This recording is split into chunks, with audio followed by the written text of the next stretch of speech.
Welcome back to another episode of TVGP's Critical Misses. I'm your host, Boston, and joining me as always is Moonpier. Howdy. We're watching the second of the Eastbound 177, the John 117 trilogy. East I'm just Rail, East East Rail, Rail. I'm dude. just calling it the Unbreakable trilogy because That's kind of what I call it, to be yeah, completely that's honest. way easier. We're gonna watch Split, 2016's Split. Um, uh, this is all right. So I have already seen this one hmm because I think we I talked was going to last say, that's episode. the thing. Yeah, that's the thing we should get out the way right off the bat is we have both seen this movie. Right, because I when this came out pretty quickly, people were like, and I think especially you, Moon, said like, "Hey, man, you should really go see this movie. It's called Split. That's all you should know. Go have fun." And I was like, "Yeah, yeah, sure. I'll go for the ride. Why not? It's 2 Uh-huh. hours. Who cares?" Um, and boy, that sure was a ride. Um, and the ending of this definitely did not It land didn't for. it didn't slap with you. It slapped with me. Yeah, it didn't land at all because they were just like. I think they refer to him either as David or Mister Dunn. Um, and I was just like, yeah, I think cool, it he says was in there. David on his Oh, okay. patch. Yeah, and I was like, oh, cool, he's in there. Wait, that's the end of the. Okay, interesting. Well, that was good. So Uh-huh. I'm sure it'll have a little bit more to do here, and I am very curious. Not to sort of talk about the future too much. Very curious to see how much of this they're going to carry into the third movie. Um, Uh-huh. but for Split, I do remember enjoying this a whole lot. Um, Yes. James McAvoy, obviously an incredible actor and doing a real great job in this. Um, I feel like I remember the high points of the plot, but probably not some of the finer notes. Um, I do remember, and this is part of the reason why I'm excited to watch it again. I do remember being not super, not happy, but like not super wowed by the end, because the whole movie kind of builds up to a point, and when that point actually happens, I was like, oh man, okay, it's all right, that's a little more literal than I was looking for. Um, so I'm curious to watch it again to see if I feel a little bit more positively about that part this time. Yes. It is also worth mentioning that if you are watching these movies along with us, this is a good time for a content warning on this movie. Yeah,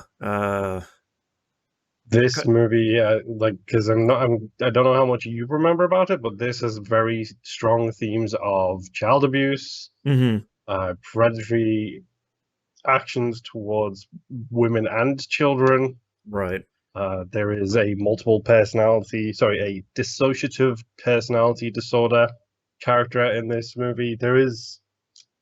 Go check out the content warning guide, which I can't remember Yeah, where it is, but there is a content warning guide out there for this movie. Go check it out if you're curious about it, right. Yeah, it deals a because lot with this. mental health and trauma and childhood Uh-huh. abuse and stuff like that. So, yeah, that's a really good point. That it's a little bit.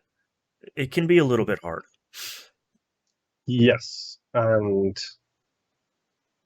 oh, oh, James McAvoy is. He's great. This is the movie where I respected him for the first time, I think, because James McAvoy has done a lot and he's always been fine in Yeah, pretty he's much been like everything. solid because he was in X-Men as Xavier before this, and I thought he was good in those. Like hmm it it wasn't like a knock out of the park. It was just sort of like, yeah, he's a good actor.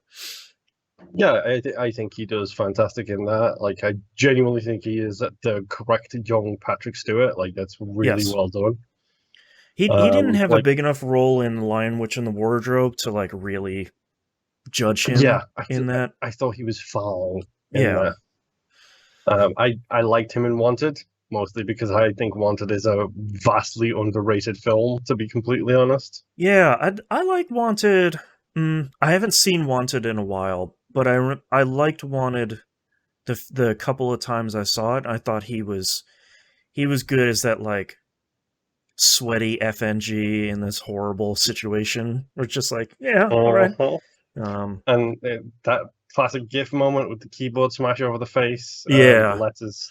That's one yep, of my favorite moments in movies, period. yep. I think he does great in there.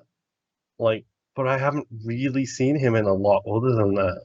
Everyone's always talked about how he's a fantastic actor, Hmm. and I think it's probably more stage related, to be completely honest. Oh, true. Like, because he's done a lot of theater performances as well. But yeah, like looking this was the movie where I was like, okay, you can act. looking at his filmography, I haven't seen Victor Frankenstein, which I hear he's pretty good in. I have seen Arthur Christmas a lot. It's in our house as one of our favorite Christmas movies. He's Okay, really good as the main character in that, as just this like bumbling, nervous, positive sort of Christmas guy. But okay. other than that, I haven't really seen any of these other ones. I've seen Atomic Blonde, which he's in as well. Oh, okay. He's pretty good in that. To be honest, like he's not bad, but he's pretty good in that one too. Yeah. But apparently, he's also in It. It's Chapter 2. He's one of the adults in Okay. It, which I haven't seen that either. Yeah, I think it 1 and 2 are in our backlog as just like a quick two-parter to kind of knock out here. Yeah, and Um, he's also in the HBO original His Dark Materials movie. oh, I didn't know that. Okay. I Interesting. think he plays the dad, the main girl's Ah, dad, the adventure sure. explorer guy. Okay. Interesting. Interesting.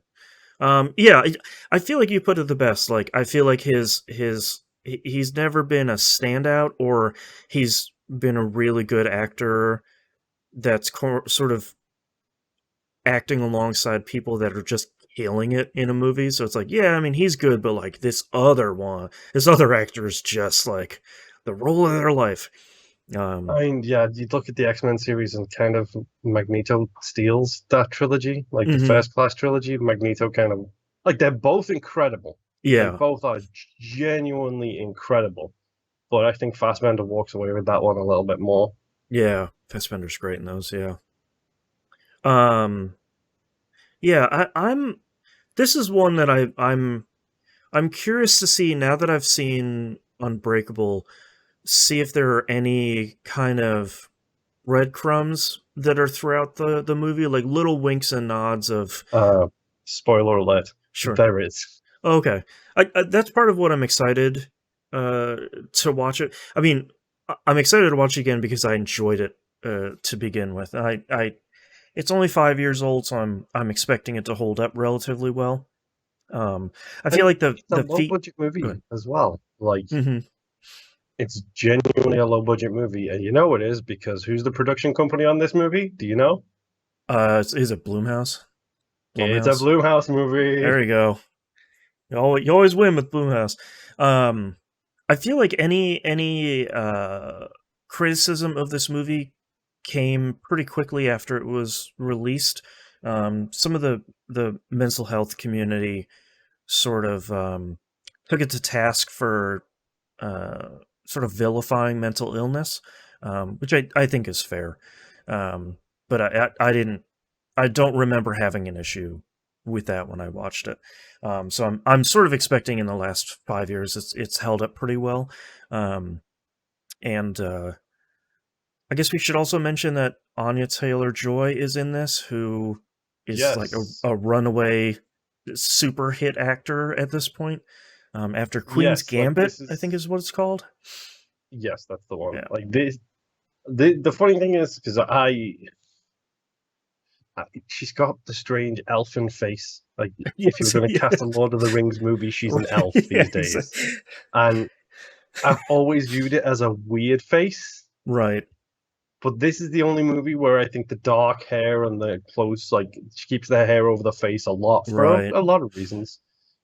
But it doesn't stand out to me as much in this. Whereas, like, seeing her in New Mutants and seeing her in Queen's Gambit, it's like you you have one of these faces that's just a little weird to me.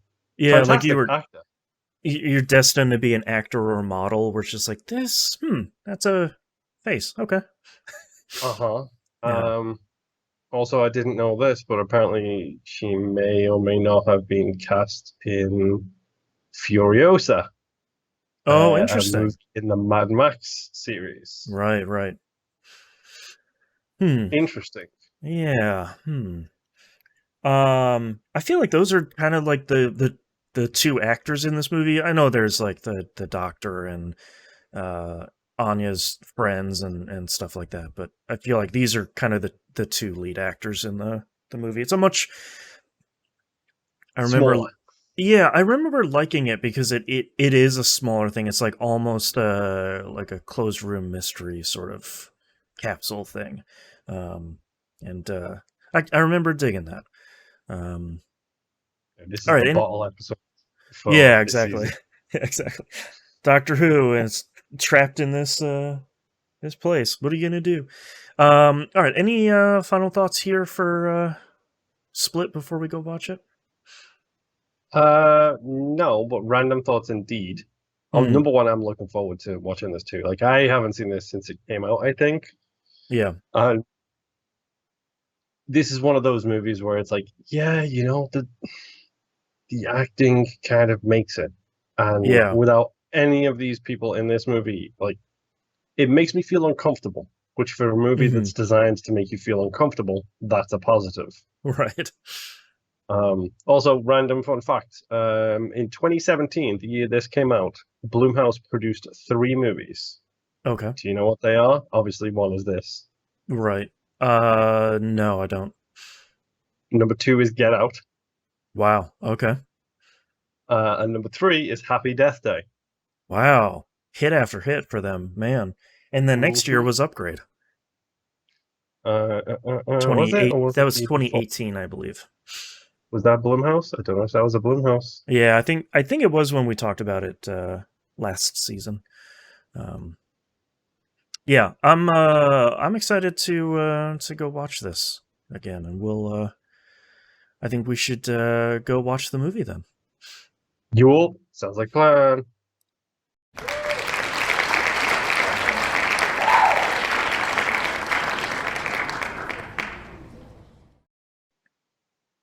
Welcome back. We have watched Split, 2016 Split, the surprise sequel to to Unbreakable. Oh, If you saw it in the theaters, yeah, but if you're the underhanded sequel, the sneaky sequel, yeah, the they called it twist sequel. yeah, they called it a stealth sequel. It's the film industry's first stealth sequel, which I think is a great term.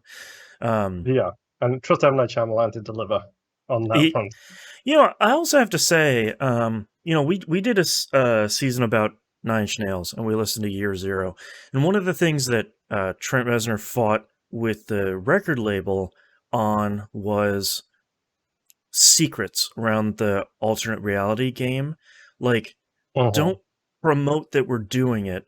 That's missing the point. Like, don't put a sticker on the album that says, pull it out after it's been in the CD player for a while and it looks different. You're ruining the surprise. So, like, I really have to Yes. give them a lot of credit for not saying, hey, it's a sequel to, it's a sequel to the thing. And they just Uh-huh. like, yeah, here's M. Night Shyamalan's new movie. Good luck. It's called Split. Yep. Got James McAvoy in it. Um, Uh-huh. and to Uh, drop that at the end is pretty cool. and one could argue that this was the Blumhouse thing that kicked off Blumhouse's renaissance, one might say. Sure. Yeah. Because we talked about it last week, like this kicked off Get Out and Happy Death Day. Yep. Like, Get Out, one of the best movies of all time, one could argue. Get Out is very good. Uh, Yeah. Speaking of which, have complete non sequitur here. Have you seen It Follows? I don't believe so. Okay, I'm adding that to the list. Okay. because I'm pretty sure the DP on this movie is the DP on It Follows, Aha. and It Follows is an incredibly great horror movie. Okay. Interesting. So to be Um. seasoned. Yes. Yeah. Keep listening for a future season. But yeah, this is as we talked about in the first part of this episode. This is I have seen this before. I've seen it when it came out. I think you saw it pretty quickly after it came out too, right? Yes, I think I saw it as soon as it got. I think as soon as it got released digitally is when I first saw it.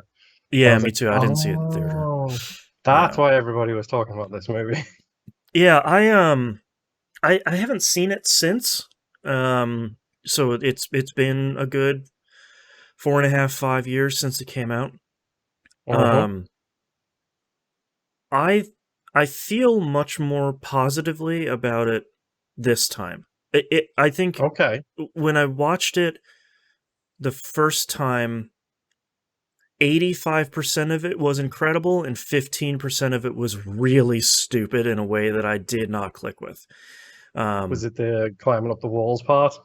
no, it was earlier than that. We'll get to it here in a little bit. But I think upon watching it as part of this trilogy, I think all of it is really solid from front to back. Mhm. And normally we would like recap the entire movie here, but in this like 2 hour movie, there's about 4 million things that happen. It is packed. Yeah, I do. What the best thing about this movie that I think is this is the quintessential slow, fast movie Mm-hmm. Yes. because it is slow and it drags, but it does not feel like it drags. Yeah. Every every scene, every line of dialogue is there for a reason, and if you look into it further, you'll know what the reason is. Yeah. And I think what I really appreciate watching this again is the movie does start off slow for about the first like 5 minutes, where you're introduced to the three main girls that are going to get captured, um, Uh-huh. and they give a really good reason for the three of them to be sort of together, and then the dad gets killed, and as soon as Uh, Knocked out. good, Thank you very much. We do well, hear from him later. oh yeah, that's true. Okay, He's on the news. He woke up and he didn't know what had happened, and the girls in right. the car was gone. In my movie, that dude's dead. Like nobody makes it out alive in this movie.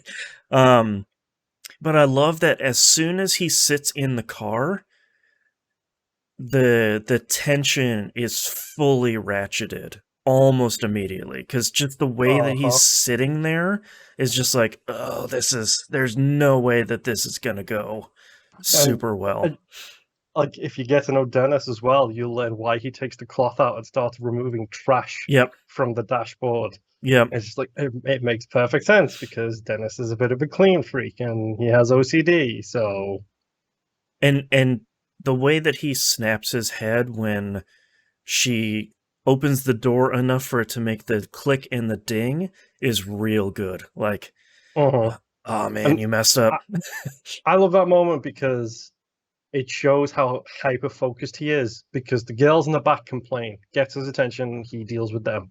Yep, Then he starts going back to the task at hand until Cassie Cassie. gets his attention, and that's when he snaps to her. Right. Like it's so good how detail orientated he is as one of the undesirables, we'll say. So, Yeah. Is do we that want the to? is that the That's the term that term. the movie It's the uses, term. which Yeah, has not aged great? but I believe it is technically the definition for that type of personality. Oh, So sure. let's get this out of the way first and foremost. We do not judge anybody who has suffered trauma or abuse. We are going to be discussing them because they're a topic in this movie. Yeah. We don't immediately think that all DID people are secret supervillains, No. and obviously not everybody who is traumatic and damaged in such a way as Cassie is a victim in their own rights. Right. Everyone's story is different. the movie does an okay job of handling both subjects. Yeah, Um, it does fine, but we are mhm, definitely not judging in any form or fashion. correct. We're not Yeah. experts, and I do believe that when someone has DID, the quote unquote good personalities, so the people who are not likely to be driven to do things judged wrong by society, such as murder and rape and the rest, they Mhm. are called desirables. The I personality see. sides that have bad aspects to them are called the undesirable personalities. Gotcha. Okay. So, yes, Yeah. Dennis is an undesirable. Well, yeah. I mean, Dennis is the. I don't know if the movie ever really addresses who Dennis really is because he's overtaken by the 20 something, 23, 24, however you want to count it, different 24. personalities, which I think is kind of an interesting touch here. Um, Mhm. but yeah, I like how long the movie goes and keeps you guessing along with the three women about what what is actually happening. Because Mhm. you as soon as they get in the compound, the first person you meet is the same person from the car, and you're like, okay, well, this is just like a kidnap, horror, murder sort of thing. Um, but then very quickly it turns into, why is all of this other stuff happening? Yeah. When The he's line "There's a woman out there" mhm. is a great reveal of Patricia. Yeah, and he's talking with two different voices, which is a great moment of like, oh well, he's talking to this woman out here. Maybe this woman can help us. And I really, and it must have been really tough that they don't make him wearing a dress into a joke, because I think that has to be really difficult not to have that show up on screen as such a different, like different mannerisms, different accent, and everything, and not have it be like, yeah, that's a dude in a dress. Like Yeah. that had to be Like, really difficult. from the reading I've done, a lot of the portrayal of dissociative identity disorder, DID, as it's Hmm. frequently called, a lot of the portrayal of that in this movie is correct. The Okay, thing that isn't is the clothing. Like, that is more than likely just used as a visual medium for us, the viewers, to understand who we're dealing with at any given time. gotcha. Okay, interesting. That makes sense. But yeah, I have to give him a lot of credit for not like, it's not Bugs Bunny in a dress. Like, it's not meant to be funny. It's not meant to be lighthearted. It's just meant to be like, what is happening? Like, why is, oh, he's using a much different voice and different mannerisms, and what is, he's now apologizing for himself? Like, Yep. what is going on? And um I like that the movie takes a really long time to really address any of that stuff in kind of a concrete way. Um, And we might as well talk about it right now. James McAvoy is a legend.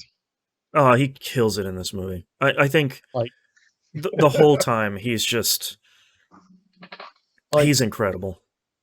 like you only pull off the dude wearing a dress with the hoop earrings as well. I believe he's wearing at the same I don't time. remember, but probably yeah.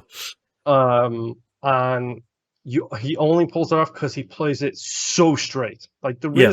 this isn't straight man comedy, but this is like, no, this is who I am. The Hmm. facial expressions change, the mannerisms change, the way he holds himself physically changes depending Yeah. on who he is, and like, Because it's insane. when Patricia takes the light later in the movie and he like pulls a shawl around himself and like stands up a little bit straighter, like it's all that stuff that really helps sell it. But it also, I think there is a little bit of genuine humor in this movie, especially with Hedwig, with the etc. It's Like not. hoop earrings, by the way. It's the locket. Wears a very ostentatious Yes, locket. yeah. But there is some humor in here, like with Hedwig, especially saying etc. Over and over again. Um, and Uh-huh. and there's very little humor here.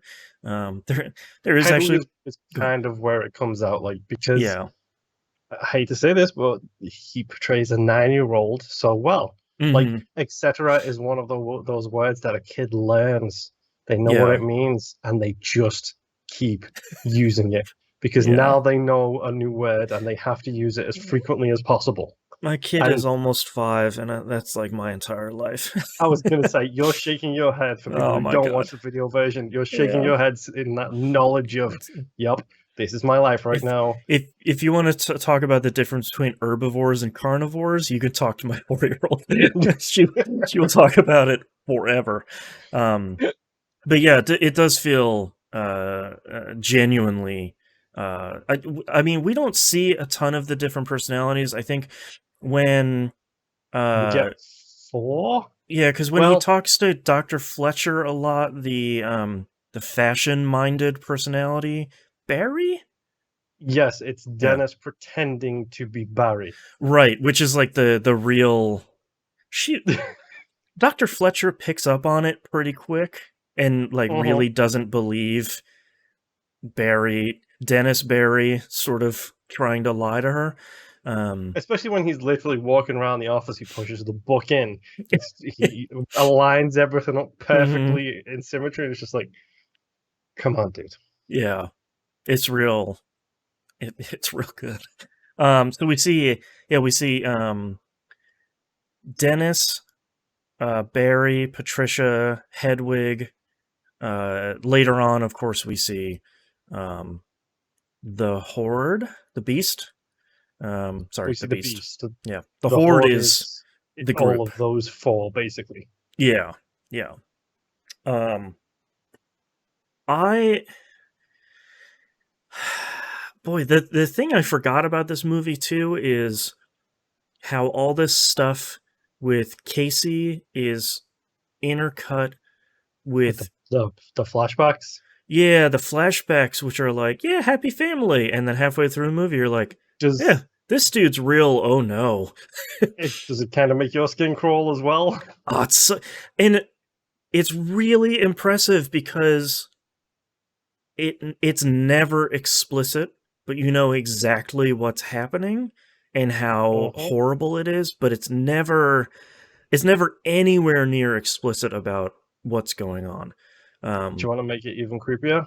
hmm, It's always the uncle giving beers to the dad. Always. The yeah, dad never reaches for a beer. The uncle always gives the beers to the dad, which means yep, he's getting him trashed for yep. reasons. Oh man. Yeah. It's real. I really They like how that stuff is shot. Like the girl who plays the Casey as a kid, like she's always kind of in the middle of the frame all by herself, and it's uh-huh. a real and it's a kind of this cool dichotomy between this maintenance area of which we find out later is the zoo that's really run down and ramshackle, and this sort of beautiful wilderness wooded area. Um, Yeah. and And it go ahead. like the total like knock it out the park acting of both that young girl and older Casey, which was my first exposure to Anna Taylor-Joy. Hmm. I it weirds me out seeing her with dark hair because everything she's been in since, I'm pretty sure she's blonde, I think which so. Yeah, I haven't seen is Queen's weird. Gambit, but I've heard it's good. Yeah, I think she might be a brown in that, but she's not like Yeah, pitch black like she's in this. right. Yeah. Yeah, like Go that ahead. comparison between the flashbacks and the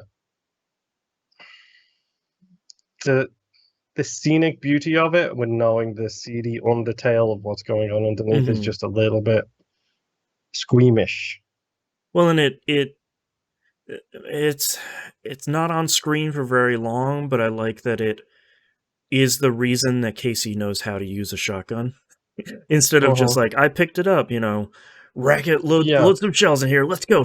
Like there's not. and It also explains like the one of the opening lines of the movie, which is she's always getting into detention, she's always getting into trouble, and Right, she constantly is running away from home. right. Gee, I wonder why. Yeah, weird. That's odd.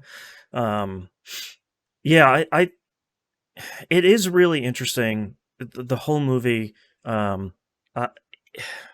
the whole thing is just. I almost just pulled my headphones out. Um, the whole thing is just the back and forth between uh, Dennis and uh, the Dr. Fletcher is really great.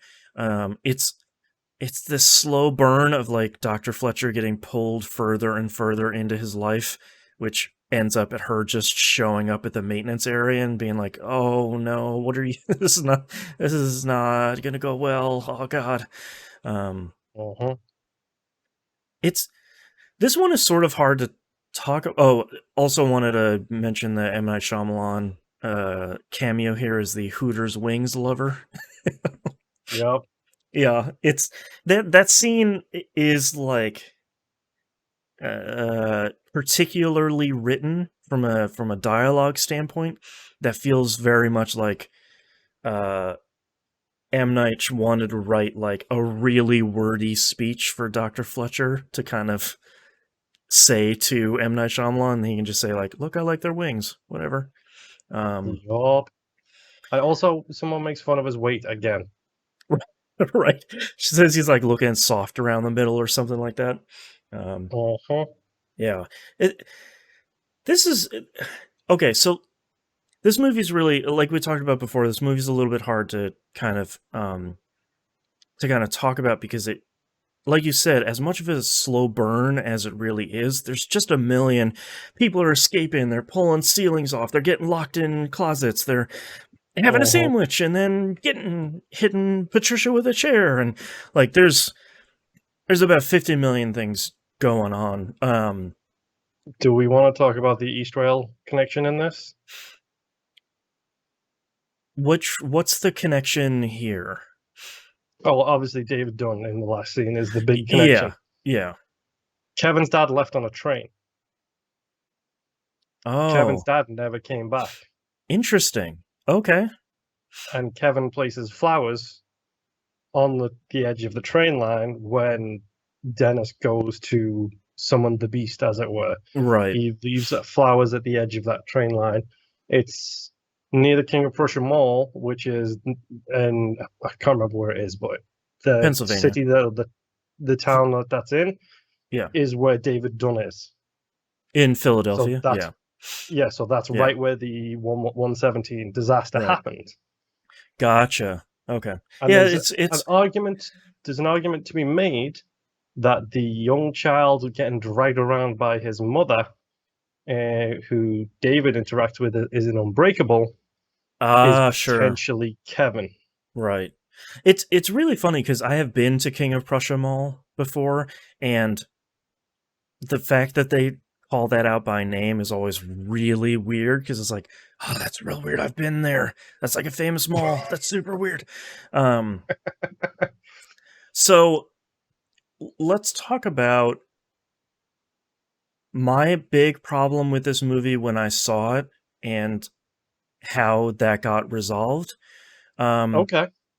when I saw this movie in 2016, 2017, like you said, whenever it came available digitally on Blu-ray or whatever, um, I loved the slow burn all the way up until that exact scene where he lays the flowers down next to the Okay. train line. Everything after that, I thought was some of the dumbest stuff I have ever seen in my entire life. So you really didn't like the Beast, I is what I'm hearing. really hated The Beast. But now that we have watched, now that we're watching this Unbreakable. as part of the trilogy, now that we've watched Unbreakable and sort of the universe of modern day superpowers has been established, I feel Okay. way better about The Beast So because that's just comic book business. this is funny because this is an exact flip from Unbreakable, because you hated the score in Unbreakable because of its overuse these days as a Yeah. comic book movie Yep. trope. and you like the end of this movie because comic book movie tropes are now firmly established in cinema. Well, it's not even cinema. It's that Shyamalan did. He set the groundwork so firmly in the first one by not getting crazy that I Mhm. feel like when you look at the end of this movie, it's, let's be honest, it's pretty absurd, but it's in this world, it feels like kind of the next step to here's More a believable. villain that's like genuinely a foil to David Dunn's character. Um, Yeah, and fun reference for that as well, by the way. Right near the mhm, end of the movie, when he has the face off with Casey with the shotgun and stuff, mhm, he refers to her as broken. And this is my one of my favorite lines in this movie is the broken are the more evolved. sure, yeah. I adore that line because if you are broken, you have to deal with so much more crap that other people don't realize that Mhm, just being quote unquote a regular person mhm, means you deal with more. You right. handle more, you process more than other people do because of its very nature, Mhm, which I adore that line. And victim shame, victim blame, whatever this you might take away from this, I don't take that. I take this away as like, yes, you are an abuse survivor, and I do get the implication at the very, very end of the movie that it ain't going to happen anymore. She's finally ready to stand up for herself, kind of thing. yeah, when she's like staring down that In the cop car, making that decision. yeah, Yeah. it feels like she's finally going to say something at that point. Mhm, But I do like that line, and if you think about it, he respects people who are broken. right. What is he going to do to somebody who is unbreakable? Right. Right.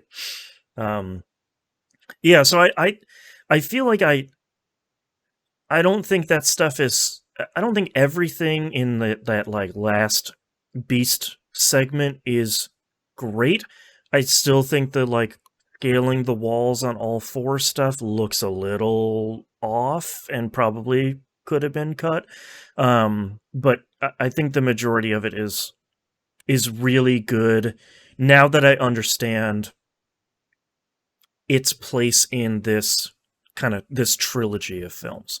Um, Mm, I do like the say his name Kevin Wendell Crumb scene where Kevin yep. sort of comes to the surface for just a minute or two.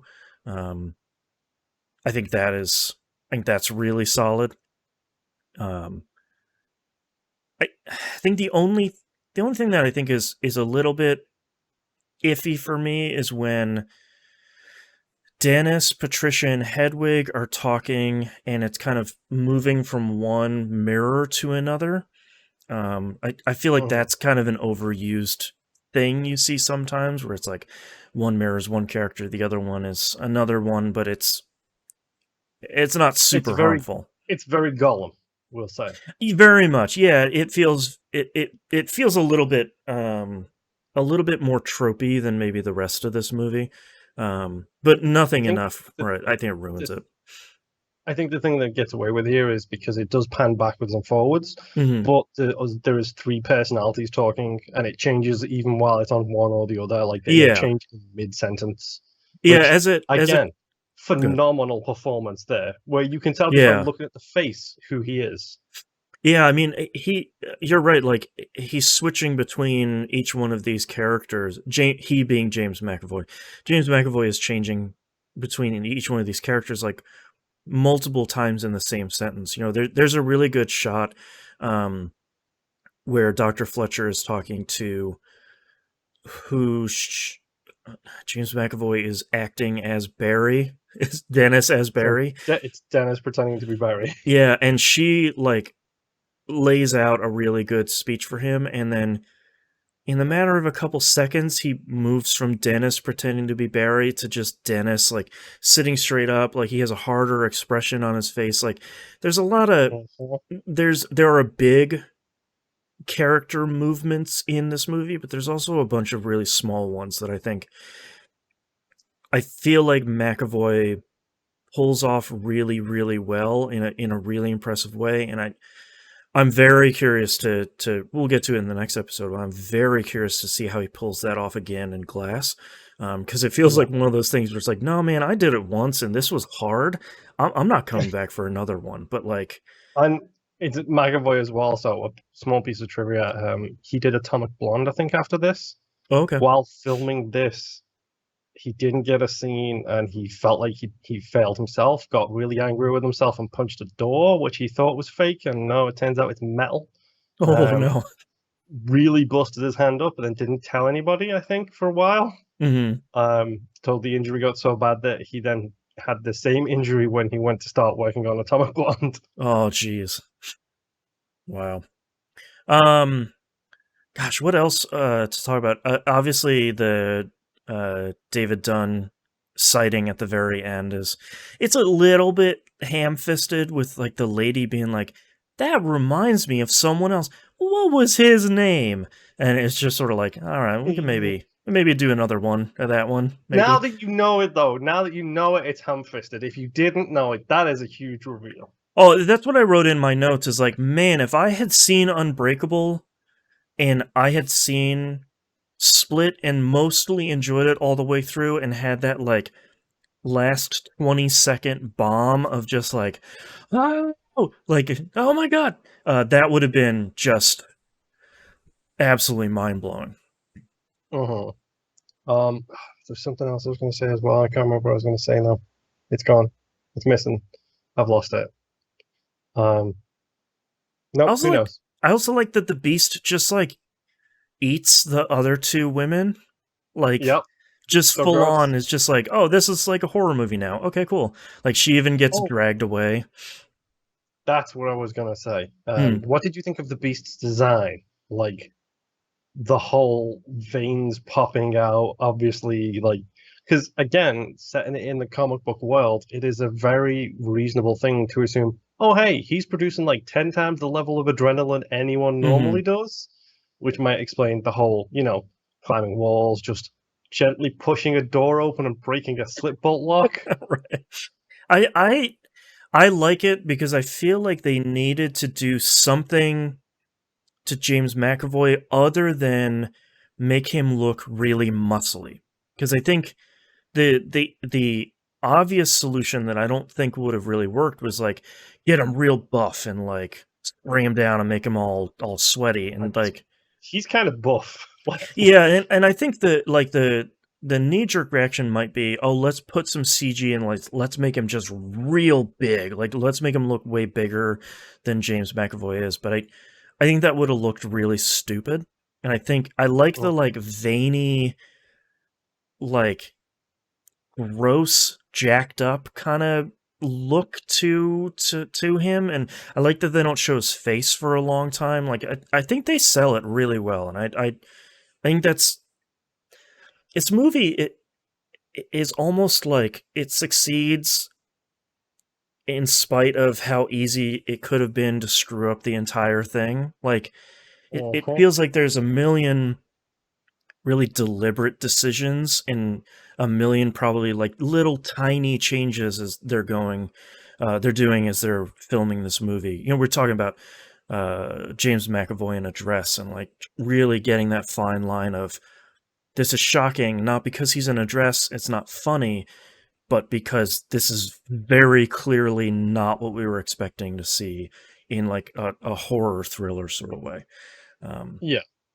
so I think all that stuff is pretty impressive, and I like how it looks. I think he plays it. It's all this like sweaty, heaving, breathing kind of thing. Like he just Yeah. barely like not controlled at all, and just like fully feral. And I think it works really well. Yeah, it really does. Yeah. Um, I feel I love this movie. yeah, I feel kind of silly that this is like one of the shorter episodes we've had in a while, but like Split is there's a lot going on in Split, but at the end of the day, it's just a really great kind of horror thriller that's always kind of bouncing between the two. You know, it's some shots that it's a thriller, some shots it's, oh yeah, this lady's just woke up and she's getting dragged away, and whoops, she's getting her insides chomped out. Um, Yep. I I do really like a lot of the scenes of the security guard carrying Casey out, and just this like slow unveiling of like where they actually were and kind of how close they were to. That's the rough part about a lot of horror movies, is like how close you are to being saved, or friendly people around you, and this one was exceptionally close. Yeah. Yeah, I I'm glad we watched this again, because I like it a lot more now that we're watching it as part of this trilogy, and it makes me very excited to see the next movie, because I try and avoid as much as I can of these movies going in if I haven't seen them. It's very hard to miss the uh, the poster for the third one, which is like, here are three famous actors, bam, bam, bam. This is like, come see this movie. So I'm feeling excited, kind of ramping up to how are all of these very famous, very big actors going to do in the same movie together. Did you notice the poster for this movie, by the way, has more fractured glass on it, by the way? Yeah, the one I'm using here in the video version here on the right hand side of me is the glass that's overlaying James McAvoy. James McAvoy is staying there as Dennis, and the glass that's shattering over him. In the pieces of the glass, he's the Beast, and Yup. it's pretty great. I'm not gonna lie, I think my favorite poster of that is, I don't know what release it was, but it's the Shadow one. If you should look it up. It's the split text is still the same font and everything, so it's all fractions and stuff, but it's an outline of a man, and it's got three shadows coming off at the normal size, like two normal, one Oh, slightly nice. smaller, and then a big, huge beast shadow coming off as well. Oh, It's a nice. it's a bit like the Phantom Menace poster, where Right. it had the shadow of Darth Vader behind Oh, like young. one of the best posters of all time. That's so good. Yes. Oh man. All right. What are your sort of final thoughts here on your second viewing Split?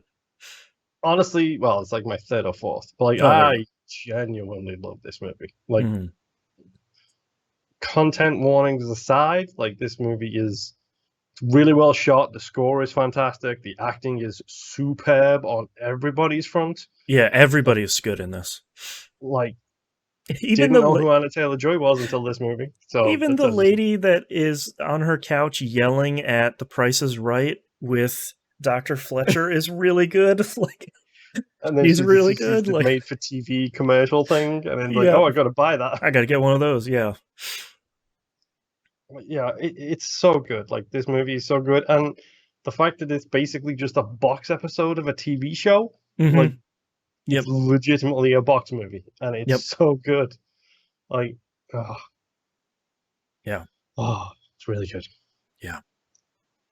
All right. Well, there's our thoughts on Split. I know virtually nothing here about Mm. Glass. We'll talk about that here next episode. Um, I do, I do. okay. There are things I have not seen. Glass. I have not seen Glass. We will talk about this more next week. Yeah. But I haven't seen Glass. But my word, there's things I know about this movie I wish I didn't know. But then I'm kind of glad I know. Ah, okay. All right. Well, thanks everyone for listening, and we'll see you next episode. Bye. Bye.